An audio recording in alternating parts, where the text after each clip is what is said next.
I'm Thorsten Grünheid, Assistant Professor in the Division of Orthodontics at the University of Minnesota. Historically, orthodontists have taken dental measurements for diagnosis and treatment planning on plaster models.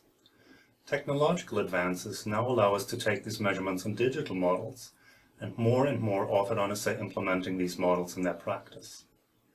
In this study, we had a detailed look into the accuracy, reproducibility, and time efficiency of dental measurements on 3 types of digital models and compared them to plaster models as the current gold standard.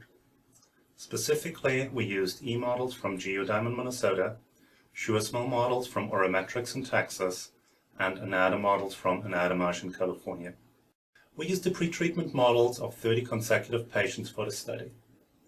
Mesial distal tooth width measurements made by 3 operators were timed and compared with those taken on the corresponding plaster models.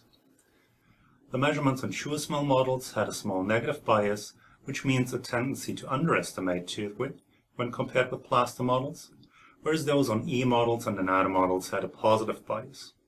In general, the accuracy was best for the measurements taken on SureSmell models, followed by those on E models. The measurements on SureSmell models were also the most reproducible. The times required for completing the tooth size measurements were roughly 3 minutes on E models and SureSmell models, and about 4.5 minutes on plaster models and Anada models.